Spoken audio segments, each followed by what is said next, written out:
You want to make your fantasy sports league more than a fantasy? Then you need Trophy Smack.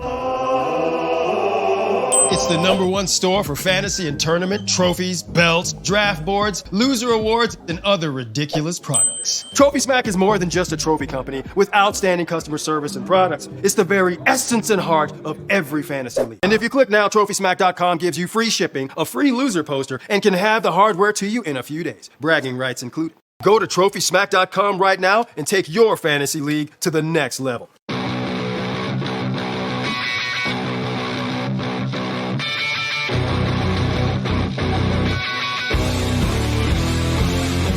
What's up, and welcome to the Dynasty Happy Hour with your hosts, Doug Eddy, Tim Keller, and Tyler Gunther. Bring us all inside the huddle. Whether it's in-season or off-season, this is your spot for the best and in-depth Dynasty fantasy football advice. So let's not waste any more time and get right to it with Doug, Tim, and Tyler with another Dynasty Happy Hour. Welcome back to the Dynasty Happy Hour. It is the first part of our free agency special. Free agency is kicked off big. I'm a Patriots fan, as most know, so there's been a lot of signings for my home team. I'm your host, Doug Eddy. I'm here this week with Tyler Gunther. Tim couldn't make it this week. He had his second vaccine, and it's not going so well. So Tim is running a fever, feeling like he got hit by a truck. But you know what? He's vaccinated, and that's what counts. So get well, Tim. I'm sure you'll be better in a day or two without fail. So, Tyler, on your level of excitement, how excited were you for free agency this year? I was super pumped, but knowing that there was going to be some disappointment to go with it. So I was more prepared this year because every other year I'm sitting there, I'm like, yes, this guy's going to go here for sure. There's no doubt in my mind. I'm so pumped. And then usually it's just like, then the disappointment hits. I don't think I was as disappointed this year because I was prepared for that said disappointment. So it's actually been good. It's been fun to watch the Patriots spend their money on, a couple players that they now is easy to see overspent for. So we will get into that. Yeah, yes, we will. We'll get into that wide receiver market that didn't necessarily live up to the hype that we all thought players were going to get paid in. But we'll talk about that. We're going to talk about the AFC East, or the AFC rather, today. But before we jump into that, we've got to give a shout out to a couple of our sponsors. As you know, if you listen to this show every week, week in and week out, we've got Trophy Smack. They are back. Code DHHRING when you buy any kind of trophy, gangster grill, or belt.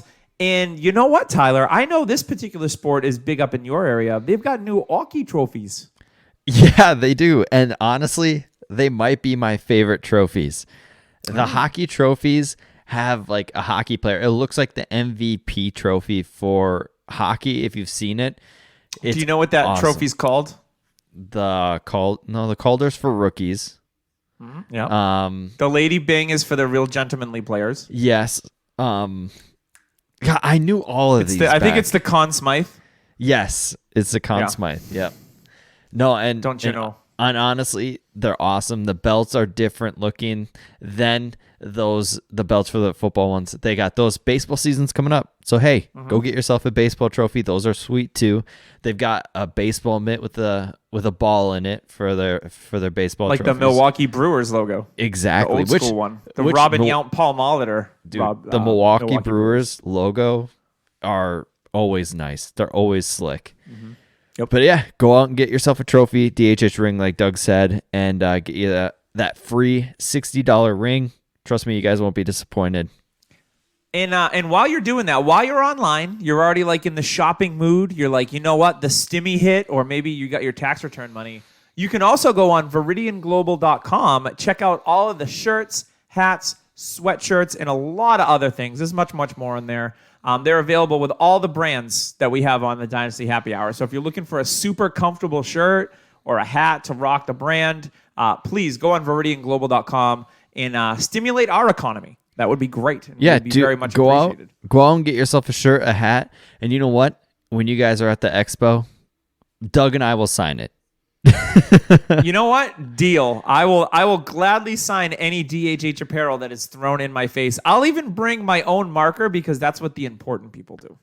Yeah, I'm gonna be honest with you. If you are wearing any DHH gear and I see you at the expo, I'm gonna probably freak out, and I'm probably gonna have you sign my shirt because that alone is awesome. And we'll take selfies and upload them to Twitter, and it'll be a hoot. For sure. And honestly, if you guys were to, and if you guys already have, thank you for the support. We appreciate it. Absolutely. So let's jump into free agency. There's been a lot of signings. Free agency isn't even a week old, and we've got a ton of landing spots. So we are going to start in the AFC East. Now, normally I would say let's start with the Patriots, but you know what? I'm going to give respect to the AFC East champion Buffalo Bills, and we are going to start with them. So they did have a couple of fantasy impactful signings here. Not IDP. That's Matt Milano. If you're an IDP player, good to see him back in Buffalo. BC kid, love to see it. But we want to talk about a couple of position players. There was 3 that were really notable. Let's start at the quarterback position because I thought this player may go somewhere else for more money, but apparently not. Mitchell Trubisky signs on to back up Josh Allen, which is actually a really good scheme fit. Like if Josh Allen ever got hurt, Mitchell Trubisky can do a lot of similar things that Josh Allen can do. He agreed to a 1-year deal for $2.5 million, so very reasonable for a backup quarterback. Trubisky's still super young. I'm going to talk about the other 2, Tyler, and then we'll just kind of go over them as a whole. So the Buffalo Bills lost wide receiver John Brown in free agency, but they signed Emmanuel Sanders, who's still got a little bit left in the tank. He flashed at times for New Orleans last year. And then they went out and addressed the tight end position, which they said they were going to do quite a bit this offseason. And they signed Jacob Hollister, former Patriot and former Seattle Seahawk, to a deal, just a 1-year deal. So to me, I'm still in on Dawson Knox because I don't think he's much of a threat to Knox. But give me these aren't major signings. I think the Emmanuel Sanders one is probably the most fantasy relevant one.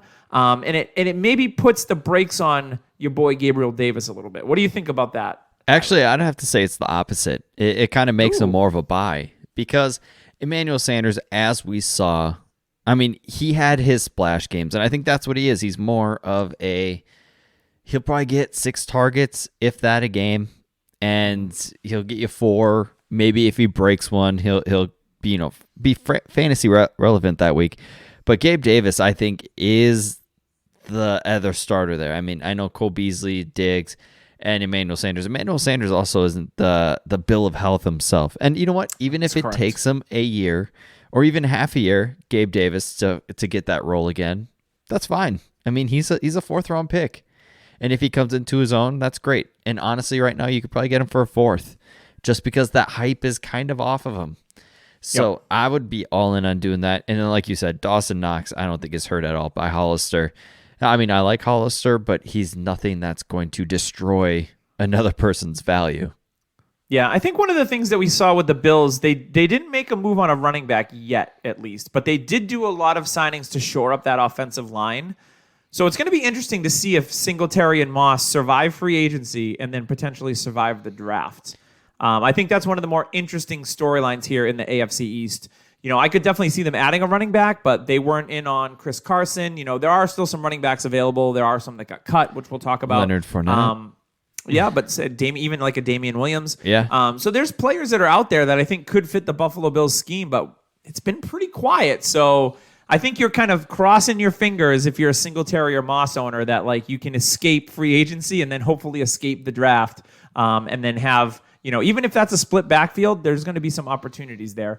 So let's move on to the Miami Dolphins. Now, we all thought that they were going to make some big splashes, and they did make some nice signings here on the offensive side of the ball. So the first one they made was running back Malcolm Brown, former Los Angeles Ram, had some definitely fantasy relevant games this past year. I was actually to trade him straight up for Allen Robinson in a league that Tyler and I are in when he was a starter. So go Malcolm Brown, love you very much. He signed a 1-year deal, $1.75 million. It's fully guaranteed. Now, I think both you and I think that in the draft, they are definitely going to add a running back here in Miami. And it could be one of those, that number 18 pick, Najee Harris, Travis Etienne, guys like that. They did go out and sign Will Fuller, which I know is your boy. 1-year deal, worth up to 10.6.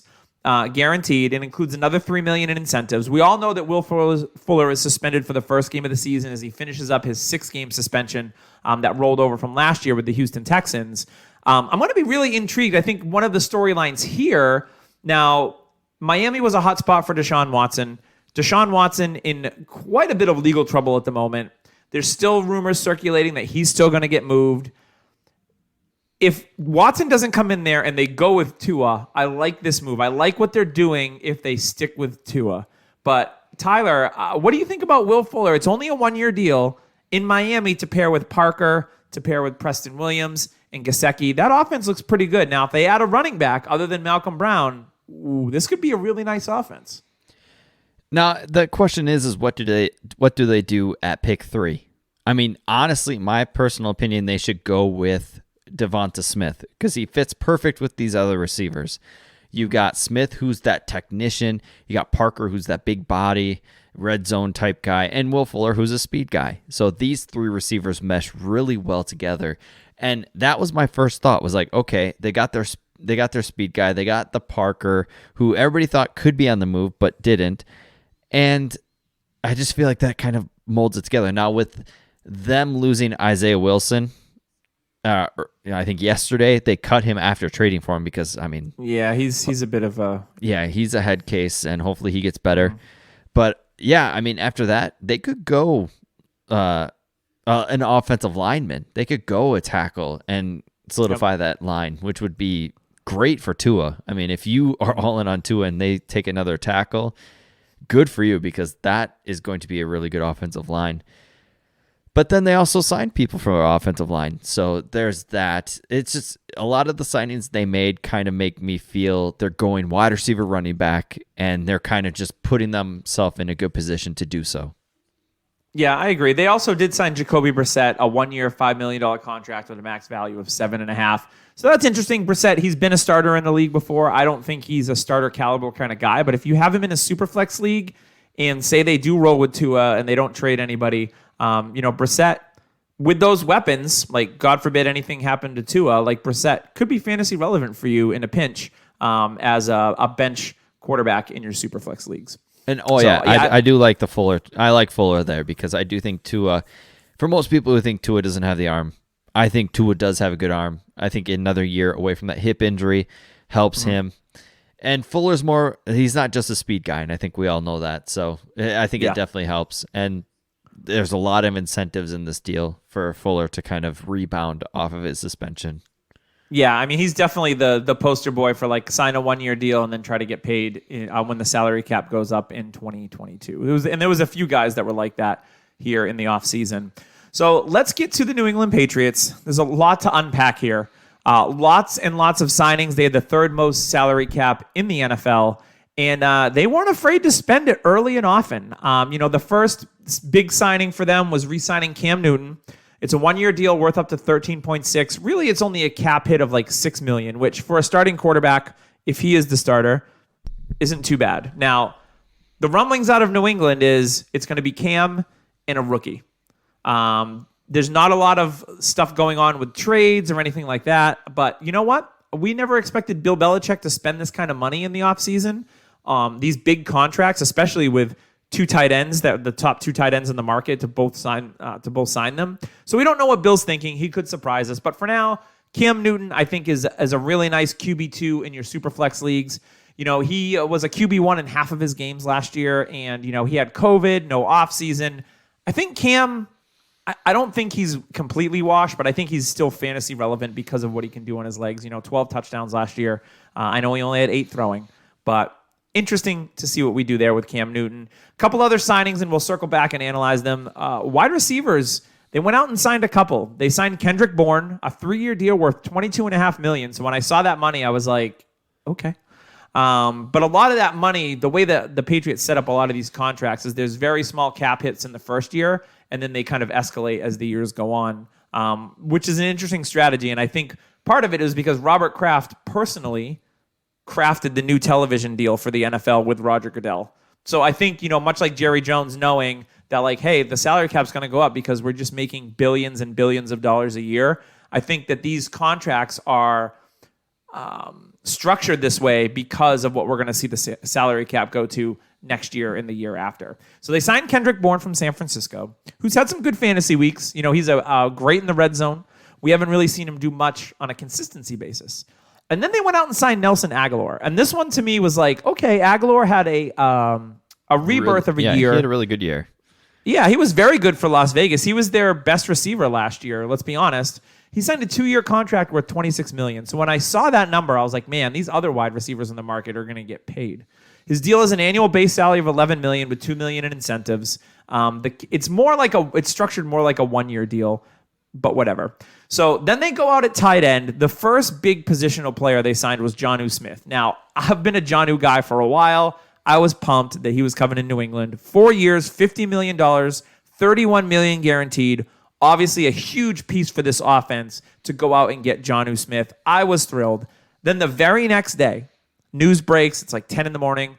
The Patriots also signed Hunter Henry. Which everybody thought was going to happen. Everybody was like, Hunter Henry to the Pats, book it. It's going to happen. Yeah, and the thing here, listening to the radio here, was that the Pats signed Jonnu, and then they thought about it.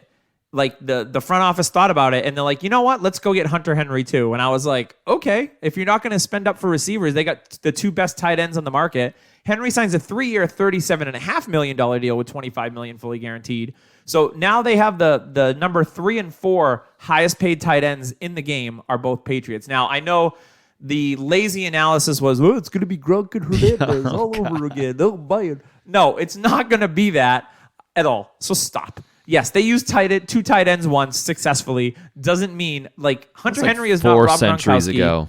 And Jonnu Smith athletically is similar to Hernandez, but it's not even the same. Forget about it. Stop with that. I hate it. I hate it. They don't have Brady. That's a big reason why it won't happen. Yes. Yeah. And then they made a ton of signings on defense. They spent big on Matt Judon. Just a crazy offseason for the Patriots. So Tyler, unpack this Patriot madness and tell me what you think.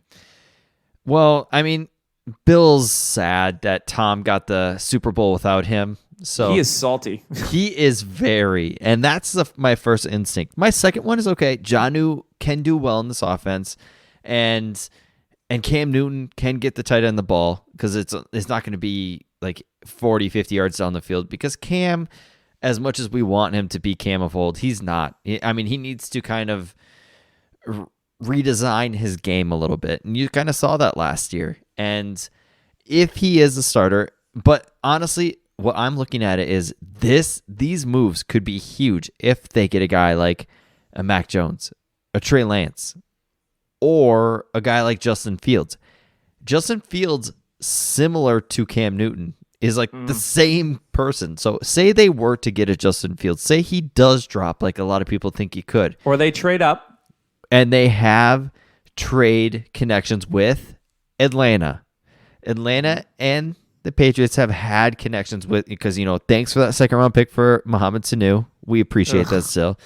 But no, that could happen. They could go to 4. I mean, the Patriots are making moves that we never have seen them do. We've never seen this.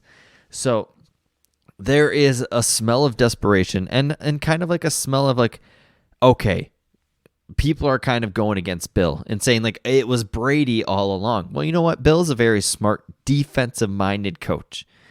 And me personally, does Bill get in his own way? Yes. Is he still great? Yes. And I think he's out to prove that. And honestly, I would not be shocked at any move they make in the draft to go get a quarterback like a Trey Lance or somebody like that. And if that happens, because I'm down on Cam Newton, I don't think he's anything. If that happens, all these weapons get a boost. Because personally, I don't think Cam would make it through the season if they were to draft a guy like a Mac Jones, Trey Lance, or Justin Fields. Mm-hmm. Yeah, I could see that. I mean, if they, they pulled him a couple times during the season last year for Jarrett Stidham when Cam was really struggling towards the end of the year. Now, Cam started off hot. He was a top 5 QB for the first month of the season. Thanks, rushing touchdowns. For sure. But yeah, I mean, you all watch Cam Newton play, and you're like, ooh. So that's going to be, again, one of the more interesting things that happens here in the offseason. As a Patriots fan, it's at least going to make the games fun to watch again because last year it was not great. They have been linked to a couple running backs as well. There was rumors of the Patriots and Chris Carson, Leonard Fournette. They may make a move at running back still. James White is still available in free agency too. I know that Tampa's been talking to him. But so far, Sony Michel, Damian Harris have been surviving. I think Harris is the guy there next year unless they bring someone in. So I like Damian Harris still, especially with what they've done along the offensive line. That offensive line should be a really, really nice unit. I mean, next year. Trent Brown going back there, when he played at an all-pro level. Like Trent Brown was an animal, physical being. He was a big dude, and the Patriots unlocked him. Went to the Raiders, got lazy. Got lazy. He's going back to Patriots. He could be a dominating man again, and he'll be their right tackle. So Yes. they'll have Wynn on the left, Brown on the right. They re-signed David Andrews. Like that line, I know they lost Joe Tooney. But they've got a really nice line there, so I like the run game. And they had a rookie from last year who played very well for you guys. Menu. Yes. Menu. And I want to get more into detail with these guys because I know that the people listening probably want a little more detail on Henry and Jonnu. I want to ask you, where would you have them ranked for? I know you do more redraft in this season for 2021. Where would you guys? Where would you have these two tight ends in all of rankings? So you have like Kittle, you have Kelsey.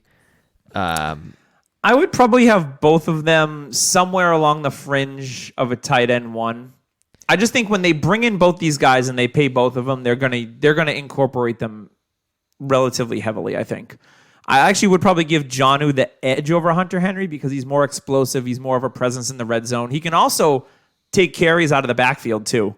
So I think they're going to use Jonnu in a lot of different ways. I would have Jonnu right ahead of Henry, but I'd probably have them in the tight end 12, 13, 14, that fringe tight end one space because I believe in both of their talents. Now, if Cam's the quarterback, I actually think that helps Cam because he's shown that pushing the ball downfield isn't necessarily his thing. So I think that these tight ends, if Cam's the guy, they could really help him in the passing game because they're going to create monster mismatches because they're both going to be on the field at the same time. All right. So, and my next question, I actually like Kendrick Bourne as a player. I think he's very underrated. I don't mind Bourne at all. I think he's a underrated technician. He reminds me a lot of Nate Burleson back in the day. Nate Burleson never got the recognition, but he was always in the right spot at the right time. That reminds me of Kendrick Bourne.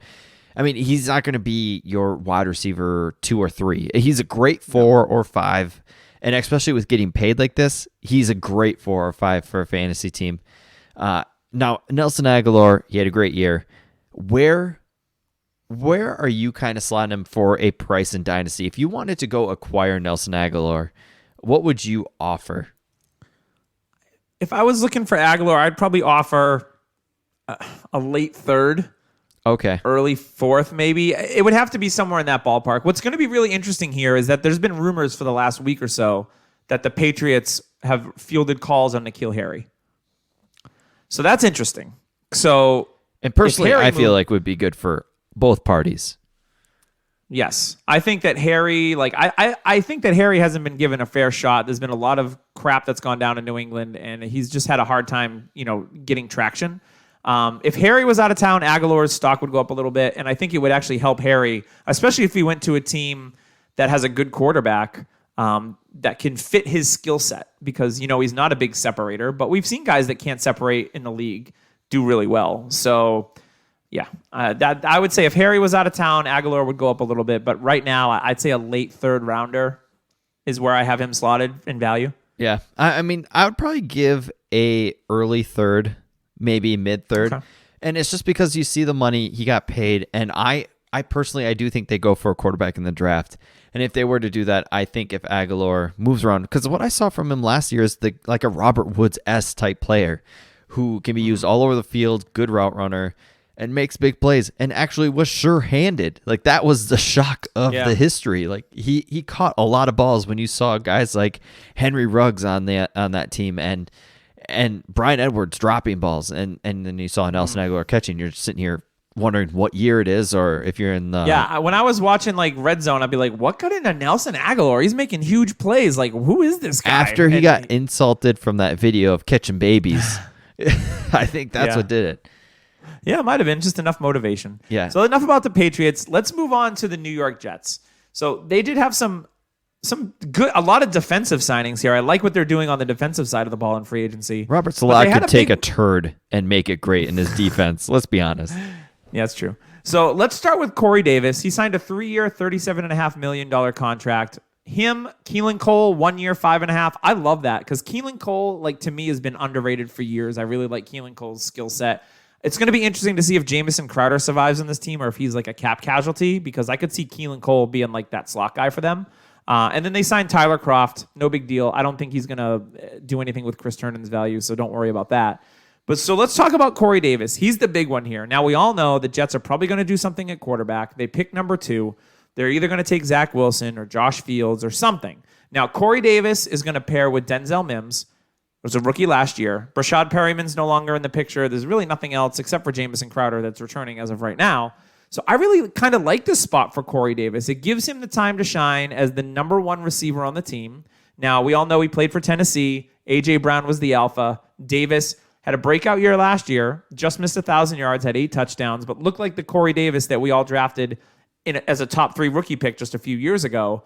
So I actually like this landing spot for Corey Davis because there should be plenty of target opportunity for him.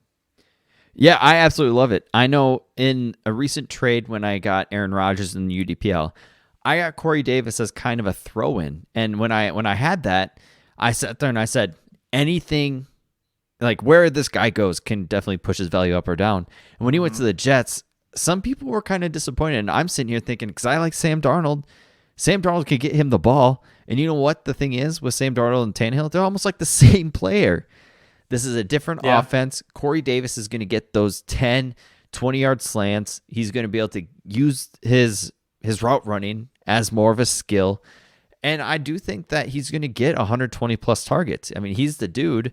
And then you got Mims stretching the field. And then you got Herndon in the middle of the field. I like this fit a ton. And we all saw Corey Davis. My favorite thing about this season is Corey Davis was playing a little soft, I think, the first couple of years. This year, when he was getting those targets, when there's games when you saw him, he was playing like a dog out there. I mean, that guy was playing so hard and just dominating, and he knew it. Like, he leveled up, it felt. And seeing that was great to see. And I don't want to go down narrative street, but I think one of the things Corey Davis, like you said, he's kind of soft the first couple of years. Unfortunately, he did lose his brother this year, who was pretty much his mentor in football. And I think Corey, that was a huge motivation for him to be like, you know what, my brother taught me this game. I love football. I'm going to go out there and attack it. Versus before, he was kind of not lollygagging, but you didn't see that kind of fire and passion out of Corey Davis. So, in college at Western Michigan, he took over games. He was somebody who... he was an animal. Yeah, when you saw him, it was like, dude, you can't even triple team this guy. He's getting the ball, and you know it, and there's nothing you can do about it. And we're going to go down narrative street. He is playing for the Jets, and his brother's last team was the Jets.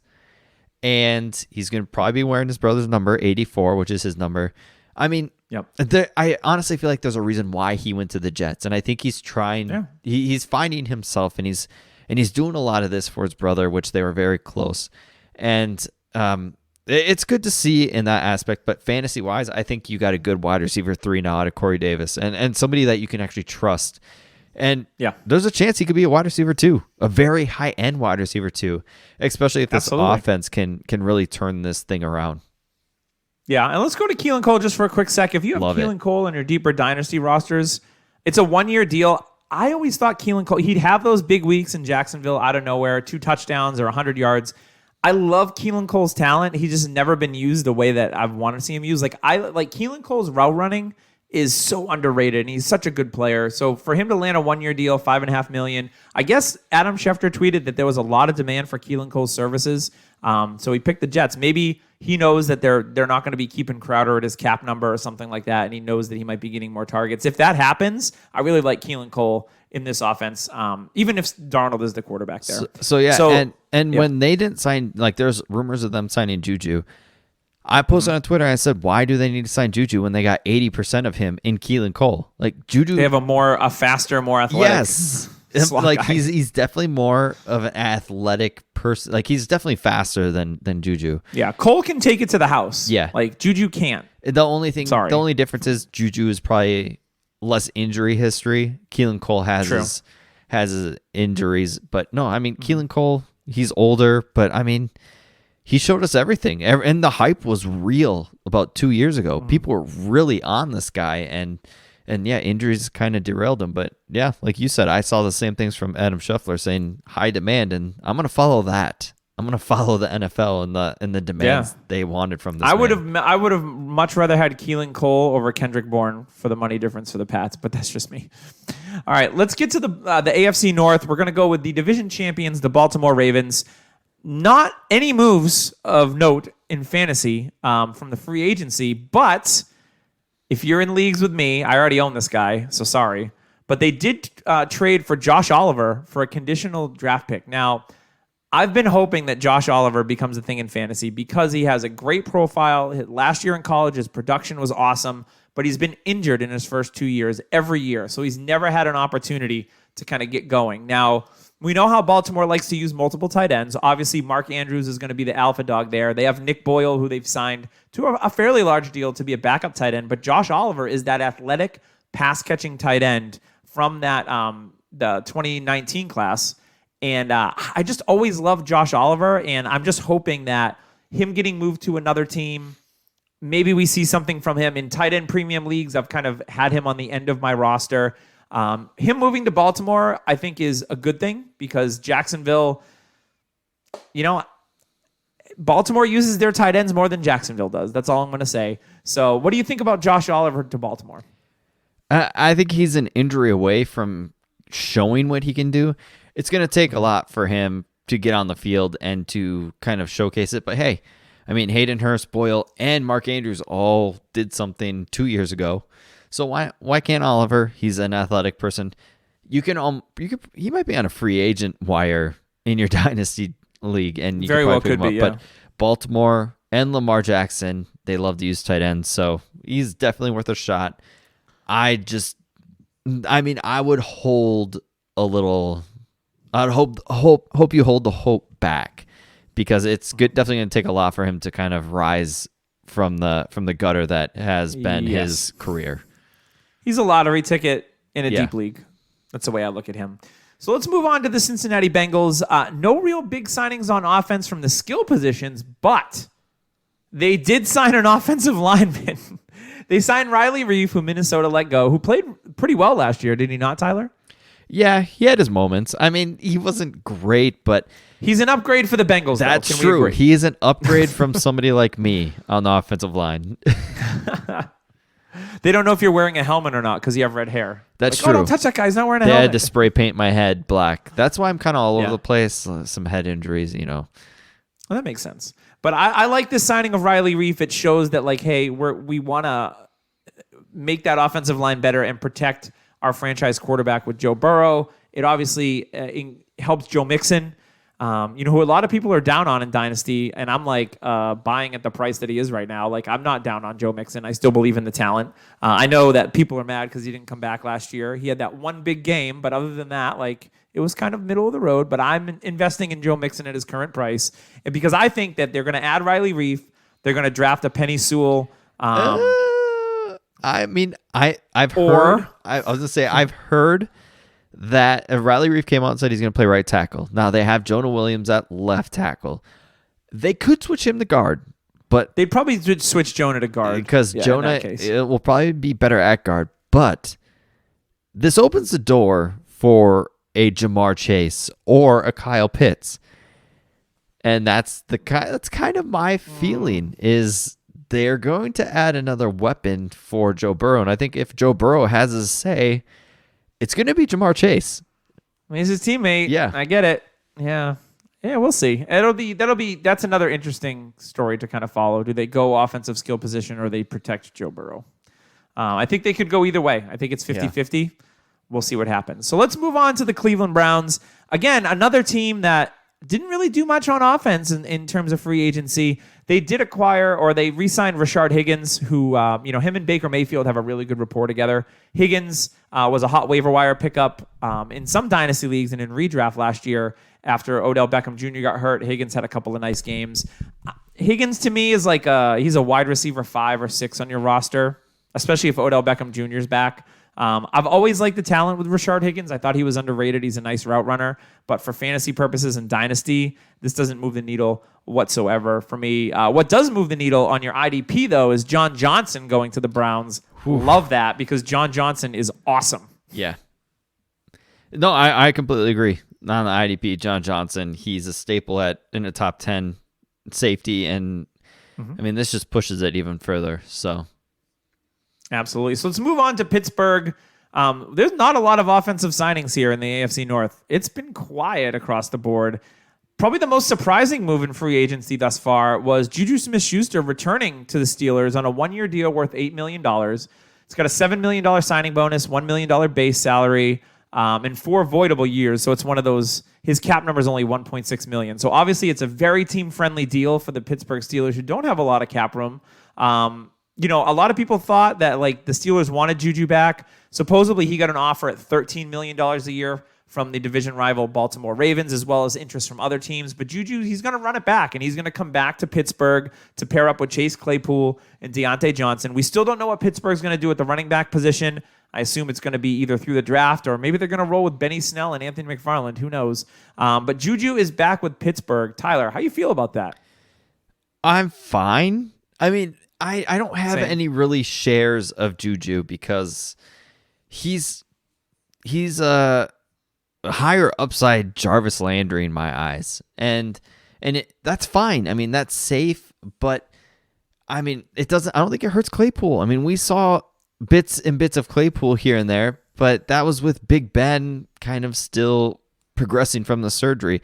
I mean, Big Ben, didn't he have Tommy John surgery? Am I wrong on this? He did not have Tommy John surgery. Okay, no. Okay, but I mean, he had an injury that takes time to heal. And Yes. I'm still on Big Ben. I may be an idiot for doing this, but If they don't do anything at running back, they're going to throw the ball 650 times. that Easy. and Big Ben seems like one of those players that wants to play for a while. He seems like he just doesn't want to throw it in. I know we have Rivers and Eli, they retired, but I think Big Ben's the guy that wants to play until he's 42. 41, 42. We'll see. I would like to see it because I have him on some dynasty teams. But The selfish part of you is I like, mean, please. I'll be honest with you. That's a reason. But no, I think this offense is fine. I do think Deontay Johnson is going to be the guy. Claypool's going to be that big play Martavis Bryant style. And then Juju's going to be the Juju that he's always been in this offense. So, I mean, you got Deontay as the AB. And then you got Martavis, Claypool playing that role. Everybody's going to get a fair share. They're all going to be fine. You're all going to be able to start them in Dynasty on your fantasy rosters. Do they have the immense upside now? Does Deontay Johnson lose targets? Yes. Does Claypool lose targets? Yes. They probably would have drafted somebody. I mean, Rashard Bateman was probably in play in the first round if they didn't go running back. So technically, I think they would have. Still could be. It's only a 1-year deal for Juju, That's so you true. never know. I mean, behind Juju, Johnson, and Claypool, they really have nobody. James Washington's all right, but other than that, they got nothing. And so I honestly think I still believe they will draft somebody. And so, I mean, we all think this is the down. Yeah, if they draft a wide receiver in the 3rd round, his stock's immediately going to go up because you keep your eyes open. Wide receiver. Keep your eyes open. If like an Amari Rodgers goes there, I mean, just watch out for that. Mm-hmm. That'd be a good fit, actually. I like that. You can play running All back. right, let's. Yes, he could. All right, let's move it to the AFC South. We're going to start with the Houston Texans. And man, they've been signing everyone. They actually called me and offered me a deal, and I was like, I don't want to play for your organization, but thanks. They've been trading for Patriots with Marcus Cannon and Ryan Izzo. A lot of former Patriots they've signed too. So yeah, no surprise with Nick Caserio being their new GM. But at the quarterback position, they traded for Ryan Finley for a late round pick swap. Cool with the Bengals. They did sign Tyrod Taylor to a 1-year, $5.5 million deal, 2.5 guaranteed. Could be worth up to 12.5. Probably incentives if he's a starter. And you know what? If they trade Deshaun, he might be the starter. We don't know. And even if they don't trade Deshaun, he could be the starter. That is very true as well, because we don't know what's going on with Deshaun's legal problems right now. That's all up in the air. I know a lot of people have been shopping Deshaun Watson on the cheap in your dynasty league. So depending on how you think this thing's going to go is how you're going to make your decisions. I'm not telling you either way what to do. I want to give a little thing about this advice. Now, you've got to separate real life from fantasy. It's tough and it sucks. Mm-hmm. But with the Tyreek Hill thing, when Tyreek Hill had his legal issues, Zeke Elliott thing, I was buying Tyreek Hill for seconds. Like Zeke was cheap after his whole he pushed a security guy and he had the other thing going on. And at that price, like Deshaun Watson, I asked on Twitter what he's going for. I've seen like Baker Mayfield straight up for him.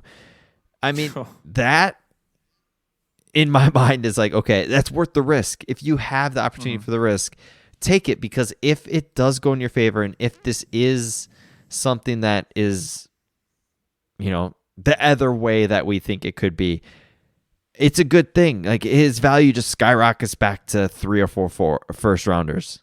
So, I mean, if you feel like taking the risk, and my example is Tyreek Hill, and I did take the risk everywhere, and it paid off.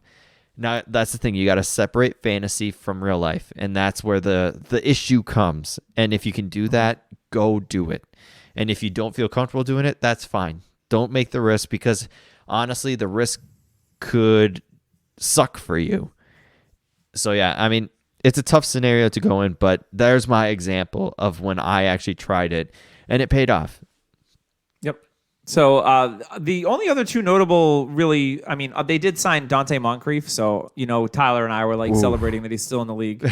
Played his butt off on special teams for the Patriots last year. So he got himself a job. I didn't even realize he was in the league last year, to be honest with you. Yeah, no, he legit did play really good special teams. I'm not kidding about that. So they made 2 moves at running back. So David Johnson is there still. They restructured his deal at a lower cap number. They bring in Mark Ingram before free agency because he was a street free agent. He got released by the Ravens. He signed a 1-year deal worth up to $3 million, $500,000 signing bonus.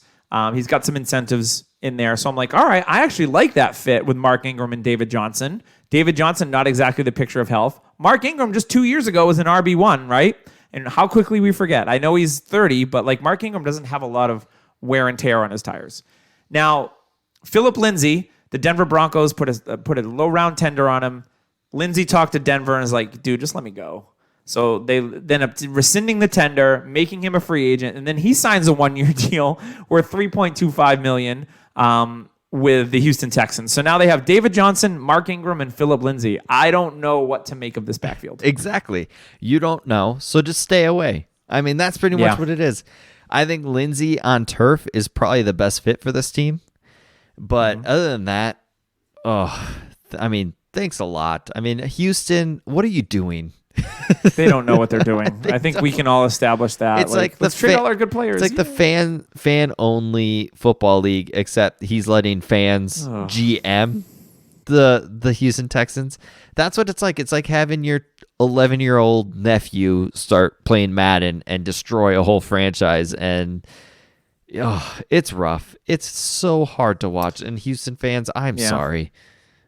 I wouldn't be surprised if Houston goes wide receiver in the draft early. So also, not whenever they have a pick. Also, Houston, trust me, with the whole Mike Vick thing with Atlanta, that happened, and Atlanta looked like they were a disaster for like a year, and then they got Matt Ryan. So there is light at the end of the tunnel. You just got when they have picks again in like 2023. That's also true. So maybe they can rebuild. Maybe this is a really long tunnel. Just keep walking. A slow burn. All right, let's go to the Indianapolis Colts. We all know they traded for Carson Wentz. We've gone over that already. But in free agency, they haven't made really any moves, but I think that's because they're going to sign some of their players. They're going to re-sign Darius Leonard, Quentin Nelson, and guys like that. They're going to take up a lot of their cap room that they have available. But they did re-sign Marlon Mack, 1-year deal, $2 million contract. I know people are like, oh, what about Jonathan Taylor now? Mack's coming back.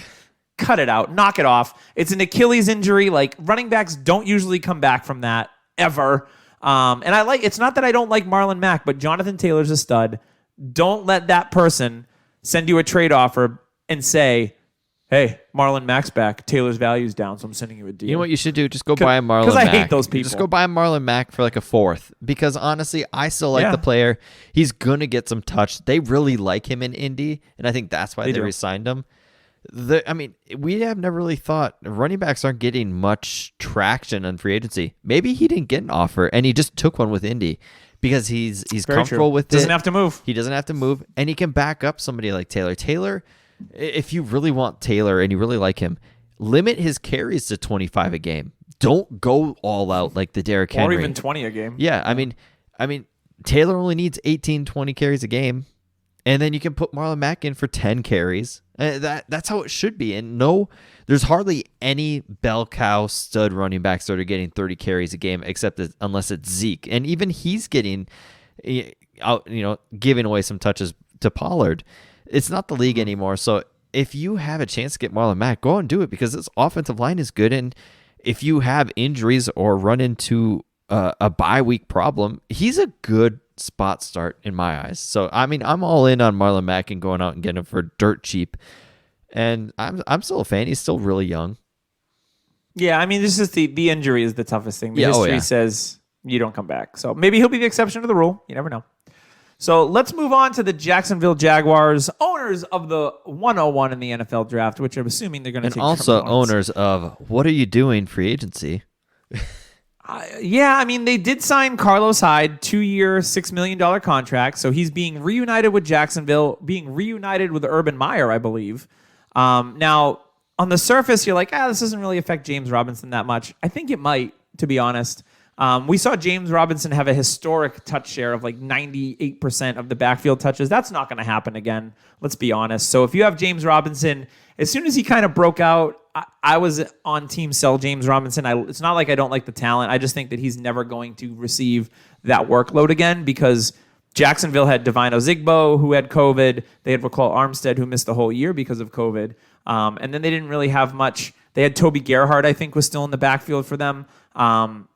Jeez, for you. Taking you back. Taking you back. Remember he signed a big free agent deal with Jacksonville? Good old Vikings second-round pick, Toby Gerhardt. Oh, man. Yeah, so Carlos Hyde is back. And then the other big signing, I wouldn't say Carlos Hyde was a big signing. I stand corrected. Marvin Jones signs a short-term deal, 1-year deal worth $7 million. You know what, Patriots fans? I would have rather had 1 year of Marvin Jones than 2 years of Nelson Aguilar. Sorry. Correct. And I thought Marvin Jones was a Patriot for sure. That's my opinion. I was like, he's going to be a Patriot. Yeah, I like Marvin. He is a little bit older, but he's still having some fantasy relevant weeks for you out there. So he's a good depth play. There were rumors this past week of the Jacksonville Jaguars trading DJ Chark and him being on the block. The owner came out and said, no, that's not going to happen at all, which why you would trade DJ Chark to me, I don't know. But so the wide receiver room, you're looking at Marvin, you're looking at Chark, you're looking at Visca in the slot and moving him around. Love it. So I'm liking this offense. If they make a move at tight end in the draft, this would be one of the ones at the 202 for a Freiermuth or a Brevin Jordan. Like, that would be really intriguing to me if Jacksonville goes and does that, because their tight end is like, they have a blocking tight end, but they don't really have any pass catching tight ends. Or they make a trade maybe for a David Njoku or someone like that. I would love to see that. So I think Jacksonville's got some business to do at tight end. But I'm liking how this offense is going to kind of shake out for probably Trevor Lawrence. Tyler, what do you think? Yeah, that's the thing. When you first initially think of this offense, you're like, oh, Jacksonville. Okay, Marvin Jones. Oh, wait, hold on. And then you think Trevor Lawrence. Okay, Marvin Jones can definitely be a deep threat for Trevor Lawrence.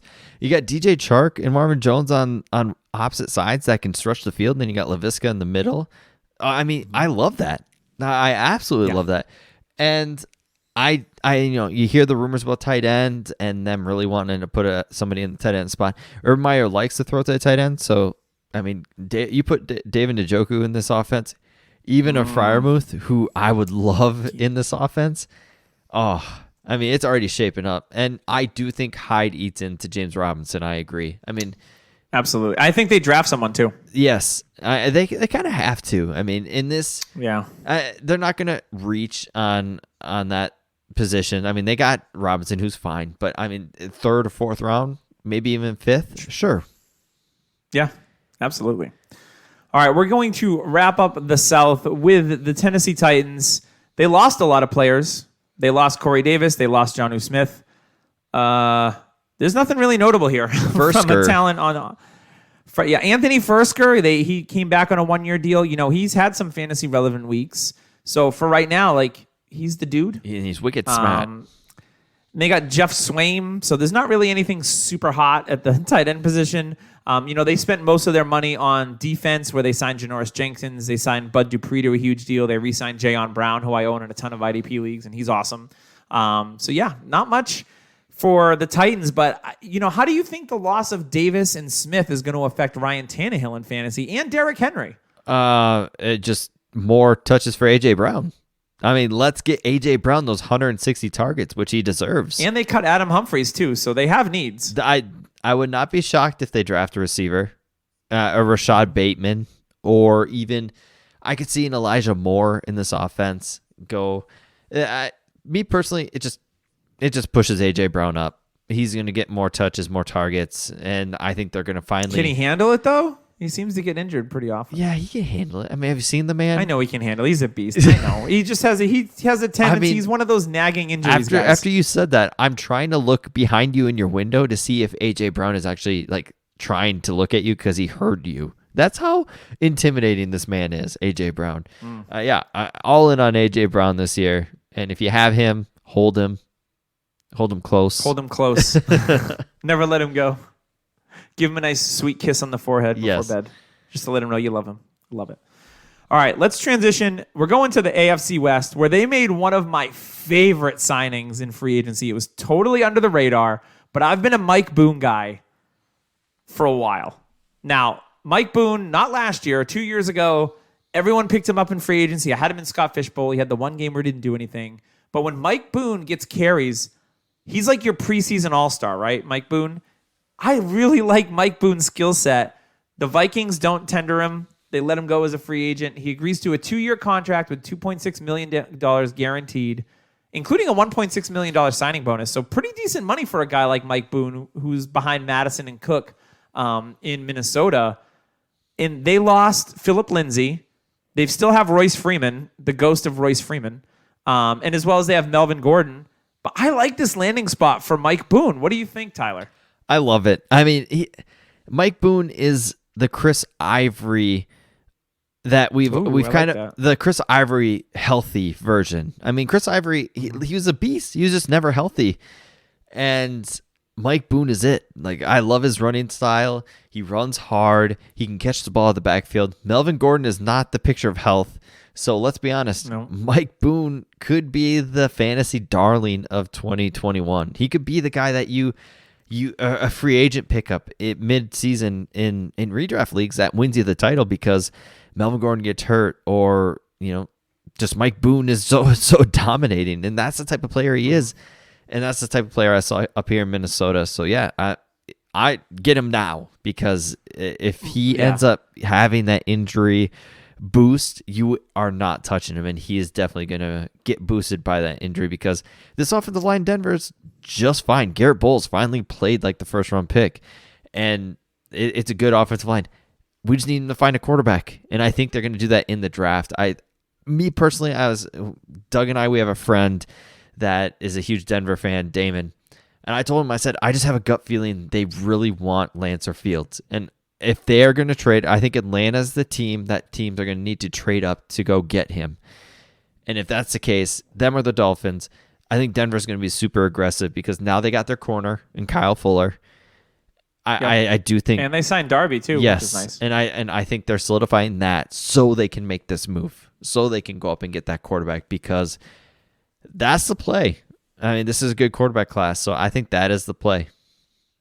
Yeah, I own Boone in a handful of dynasty leagues. He was always one of my favorite. Like, the draft is ending. It's like a 20-round draft or a 25-round draft. For always, like, Mike Boone is always at the end of those drafts. And I'm like, you know what? Lottery ticket, like the kid. Maybe he gets an opportunity for a week or two if there's an injury in Minnesota. And now he signs in a spot where, again, he could see some opportunity. Still like the player, so I always shoot for guys like that towards the end of startups. So let's move on to the Kansas City Chiefs. Lots of offensive line movement. They signed Kyle Long out of retirement, which is pretty cool. I guess he's coming, he's jacked, and he's pumped. They signed Joe Thuney, one of the best guards in the league, former Patriot. They got Mike Remmers. They let go of Eric Fisher and Mitchell Schwartz. So they're revamping their whole offensive line. We saw how offensive line depth is super important based on how you saw Patrick Mahomes run around like crazy in the Super Bowl. They didn't do anything offensively. They signed free agent Blake Bell, that tight end. Which is all signs for CEH to get a little more touches. Yeah, they did release Damian Williams, which was a bit of a surprise to me, because I know they really like Damian. He opted out last year due to COVID. So maybe he comes back on a cheap deal. We don't know. But I mean, yeah. So that says they re-signed Darrell Williams, so they've got him and Hilaire. Maybe they'll add a rookie or a veteran here once everything shakes out at the running back market. Darwin Thompson, CEH, the ghost of Darwin Thompson could. Yeah, could they be did risen. tender. They did tender Darwin Thompson, so he's probably going to be back with the team. So yeah, some interesting depth chart stuff there. I'm interested to see if Kansas City drafts someone in the drafts a running back, somewhere in the middle rounds to kind of bring in for a depth. They're just going to piss everybody off and draft one in the first. That's what they're going to do. God. No, I could see them going receiver in the first after losing Watkins. Yeah, they were in on Juju, I guess, too. Yeah. They were in one of the rumors. I heard rumors of a lot of receivers they were actually interested in. So they were definitely in on some receivers. I think they'll probably bring in one of these veteran guys that just doesn't get a deal and they get a little bit of a bargain on him because Kansas City's not in the greatest cap situation either. I know they've restructured some of their guys, but I wouldn't be surprised if they brought in a veteran. Maybe they bring back Sammy Watkins on a cheap deal because maybe he's just not garnering a lot of interest, which could be completely possible. So let's go to the Las Vegas Raiders. Oof. So the most head-scratching move for me so far in free agency was the Raiders signing Kenyon Drake. 2 years, $11 million deal, max value of $14.5. They did sign Theo Riddick too. That's fine. I get that. And they signed John Brown, who we talked about leaving Buffalo earlier. I actually like that signing based on the money that he got. 1 year, 3.75, worth up to 5.5. I like that deal for John Brown. It's a player I've always liked. Health is always kind of John Brown's thing, but I've always liked the way John Brown plays football. So they bring in Kenyon Drake at this money. And to me, it's just like a lack of confidence in Josh Jacobs. We thought Jacobs was like, hey, like he's the bell cow guy there. He's been catching passes. He looks the part. I'm also concerned because this whole offensive line is friggin' gone. They did re-sign Richie Incognito. They traded Rodney Hudson. They traded Trent Brown. They traded Gabe Jackson. They pretty much have Colton Miller and Richie Incognito and a bag of balls playing offensive line now for the Raiders. And then they bring in a running back. John Gruden might be the most overrated coach of all time. He took Tony Dungy's team and won a Super Bowl. Yes. And then you have Mayock, who I like his analysis, but he's not showing that he's a great GM. Let's be quite honest here. This is a head scratcher for me with Kenyon Drake. I think it really, out of any of the players in free agency that got affected most, it had to be Josh Jacobs, right? Easily. I mean, I just, in my nerds ranking, I dropped him down, I think, RB20.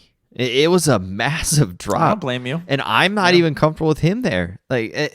I love the player. I think he's a great player. I love the talent. But you know what? If you're going to be on a team that seems like they don't want you, I'm not going to want you either. And it sucks because I want to see him unlocked. I want to see this. Trade him to Atlanta. Please trade him to Atlanta. Yeah, it'd be a great fit. Oh, man, that would be so good. But yeah, it's such a shame because he's still young and he's still ultra talented. I mean, I would love to buy low. Like super low, and that's kind of my gut feeling is because what's a buy low for you? Like early second? Yeah, that's mid second. That's probably what, and you're probably not going to get it because the team who has him is probably going to value him a lot higher because they spent because he was more. the 101. Yeah, because you spent a ton on him, and it's just it kind of furthers my feeling about running backs in Dynasty. It sucks. I mean, I was doing rookie rankings today for Dynasty Nerds, and I was sitting there trying to figure out where I want to put running backs, and all I can think in my head is like, man, in Superflex, give me all these quarterbacks, give me Pitts, give me these receivers, and then I'm like, I don't know what to do with your running backs because I love Javonte Williams and I love these guys, but man, how long are they going to have this type of value or position? It's not going to be long. And it's tough to swallow the loss. And if you were able to get 201, I mean, are you willing to take that cut just to be like, okay, there's a chance he never rebounds. And that's a chance you're going to have to take. And that's a chance you are going to take when you are trading 201 for Jacobs. But yeah, I'm comfortable trading for him and kind of buying the dip because he's a super talented player. And what if he does demand that trade? What if he's like, no, I'm done. Trade me. And Gruden's the type of guy that's like, I'm done with you. You're gone. I mean, look what he did with his offensive line. Oh my God. So crazy. It was like one player after another. Like one, you're like, okay, Gabe Jackson. Okay, that's fine. No, at first it was Trent Brown. Okay, he didn't play well for him. And then you're like Rodney Hunter's like, wait, this guy's like one of the best centers. Rodney Hudson's one of the best centers in the league. This guy's like one of the best centers in the league. He played outstanding. Why is this needed? And they were going to cut him and take a huge cap loss. And then Arizona's like, yo, don't cut him. Wait. Trade him to us because we need a center like Stat. And Rodney Hudson is awesome. And then Gruden's probably like, hey, I just want 30 minutes with Kyler Murray just to talk to him about quarterback stuff. And they're like, fine, deal. Gruden. So annoying. I do like the landing spot for John Brown. Henry Ruggs is there. We all know that. Brian Edwards, maybe he makes a leap in year 2. But I think John Brown is a really nice, especially, he's older. He's a sneaky 30-year-old wide receiver because he got into the league so late. I think he was like 25 when he broke in. But I like John Brown for a depth piece in a win-now team. If he's your wide receiver 5 on a win-now or even wide receiver 4, like I'm cool with that. And I would go acquire him on the low because I think John Brown, he saw it in Buffalo, like he's still productive. And I think his game matches up pretty well with Derek Carr. He's not that huge downfield threat like he was when he was with Arizona or even when he was with Baltimore. But I like John Brown still. So I would try to acquire him on the cheap if you're on a win-now team. So let's get to our last team of the night. And again, not a team that did a lot, but we're talking the Los Angeles Chargers. Parham season, it's going to have to wait. Jared Cook signed a 1-year deal worth $6 million, $4.5 million guaranteed. So he's going to be the starter there for Justin Herbert. Maybe an injury gets Parham in there. Who knows? They did spend a lot of money on Corey Linsley, so that's good news for Austin Eckler. I think this is a team that's going to add a running back eventually. Don't know who it is. Josh Kelly wasn't the guy. Justin Jackson, who a lot of us like. I think they're going to add someone to go with Eckler. And I was thinking that was like the Chris Carson-y type, kind of like what they had with Melvin Gordon and Austin Eckler. But we haven't seen it yet. Could come in the draft. We'll see. But Jared Cook, he lands in a good spot in a good offense with an excellent young quarterback. So Jared Cook still has fantasy life at his advanced age. Tyler, what do you think of this move for Cook? I like it. I got Cook as I think my 4th tight end in a startup this year, and he was kind of like he's the last name out of the group, and I got him, and I'm sitting like, wow, I got my starting tight end like in one of the last rounds of the startup. So he's definitely undervalued and somebody you can definitely go towards. That could probably be a tight end 1 this season. All their moves definitely locked in. Okay, let's protect Justin Herbert. Let's protect this man while he's on a rookie deal. And then we can worry about the cap situation later. I mean, they got their center. I'm pretty sure they signed a guard. I feel like they signed a couple more offensive linemen. You can correct me if I'm wrong. They've got Balaga coming back. Yep. And then Forrest Lamp, I think he's still there. Yes, I know he is. I know Dan Feeney, Mr. Feeney. Mr. Feeney's the center. Yeah. He's I think with Kansas City or somebody like that. I think he signed somewhere. Mm-hmm. But you might be right. I think all their moves definitely showed me that they're looking pass catcher in the draft. They're looking a receiver. I think they would have pushed harder at receiver to give Herbert more weapons. There's a gut feeling that they are all in on Waddle. They want a guy that's quick, fast, and small, which they don't have. Or they go the best available out of the 3. I just feel like it's a receiver. Lock it in.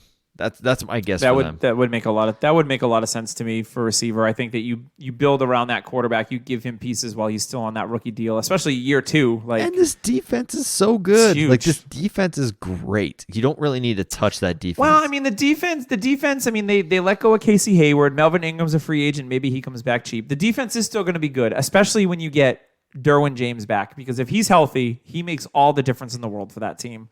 Best safety in the defense NFL. Again. The defense could be good, but there's a lot of variables there. True. So that is going to wrap up our AFC episode. So guess what next week is, Tyler? The NFC? Oh my God, you are a brilliant young man. One right. Yes, we are going to do the NFC next week and cover all the moves. And of course, if there's any AFC signings that happen after this, we will let you know. Breaking news, Deshaun Jackson just signed with the Rams. I kind of like that with Matt Stafford. That field stretcher that they didn't have on the roster. I dig it. So we'll talk about that next week as well. But yeah, Tyler, any final words before we wrap up? No, just have a good week, and let's keep enjoying the free agency, and the draft is that much closer, and you can almost smell it. It's also the dew. Is that mustard? Also from the dew. It's on my tongue. From the snow melting. It's that gross like snow mold that's underneath. But after that scent, it's the draft. It's a good smell. It's a good feeling. And honestly, it just means rookie drafts are on the corner. So let's go. In the famous words of Bart Scott, can't wait. We'll see you next week on the Dynasty Happy Hour. Make sure you check out Trophy Smack. Use code DHHRing. And check out Viridian Global if you want to get your autographed gear at the Midwest Expo. We will autograph it for you personally. I might even approach you and just sign your shirt regardless. Sir, do I know you? Sir, no, don't move. I'm the host, damn it. Let me sign your shirt. So that's going to wrap us up. We'll be back next week with the NFC on Dynasty Happy Hour.